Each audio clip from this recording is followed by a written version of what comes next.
Hello guys, welcome back to our channel. ഇന്നൊരു special ആയിട്ടാണ് വന്നിട്ടുള്ളത്. ഇതാണ് സാൽമൺ എന്ന് പറയുന്ന ഫിഷ്. ഇന്ന് നമ്മൾ ഈ സാൽമനെ ഫ്രൈ ചെയ്യാൻ പോകുന്നത്. ഇത് കഴിച്ചാൽ ഹെൽത്തിന് ഒരുപാട് ബെനിഫിറ്റ്സ് ഉണ്ടെന്നാണ് പറയുന്നത്. ഇതിൽ ഒരുപാട് ന്യൂട്രിയൻസും ഇൻക്ലൂഡഡ് ആണ്. ബോഡിക്ക് ആവശ്യമായിട്ടുള്ള omega 3 ഇതിൽ അടങ്ങിയിട്ടുണ്ട്. പിന്നെ വൈറ്റമിൻ എ ഉണ്ട്, ബി ഉണ്ട്, ഡി ഉണ്ട്, കൂടാതെ പൊട്ടാസ്യം, സിങ്ക്, അയൺ ഇതൊക്കെ ഇതിൽ അടങ്ങിയിട്ടുണ്ട്. ഒരുപാട് മസാലകളൊന്നും ഇല്ലാത്ത സിമ്പിൾ ആയിട്ടുള്ള ഒരു ഫ്രൈ ആണ്. 1 ടേബിൾ സ്പൂൺ മഞ്ഞൾപ്പൊടി, 1 ടേബിൾ സ്പൂൺ കുരുമുളക് പൊടി, 1 ടീസ്പൂൺ മുളക് പൊടി, പിന്നെ പേരിന് 2 വെളുത്തുള്ളിയും ഒരു ചെറിയൊരു പീസ് ഇഞ്ചിയുടെ ഒരു പേസ്റ്റ് ഉണ്ട്. ഓവർ മസാല വേണ്ട, കുറച്ച് മസാല ആവശ്യമുള്ളൂ. ആവശ്യത്തിന് ഉപ്പും കൂടെ ഇട്ട് കൊടുക്കുന്നുണ്ട്. അതുപോലെ തന്നെ പൊരിക്കാൻ ഒരുപാട് എണ്ണയുടെ ആവശ്യമില്ല, കുറച്ച് എണ്ണ ആവശ്യമുള്ളൂ.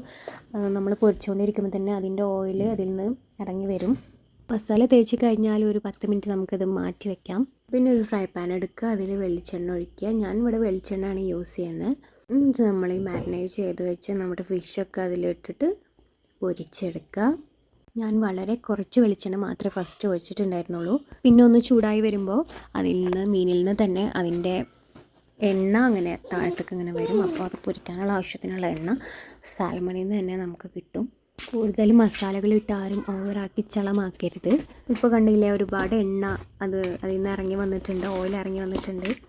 ഞാനത് മറിച്ചിട്ട് കൊടുത്തിട്ടുണ്ട്. കണ്ടില്ലേ, എണ്ണ തെളിഞ്ഞ് വന്നിട്ടുണ്ട് നന്നായിട്ട്. അത് പൊരിക്കാൻ ആവശ്യത്തിനുള്ള എണ്ണ അതിൽ നിന്ന് തന്നെ വന്നുകൊണ്ടിരിക്കുകയാണ്. താഴത്തെ ഭാഗം ഓൾമോസ്റ്റ് റെഡിയായി തുടങ്ങിയിട്ടുണ്ട്.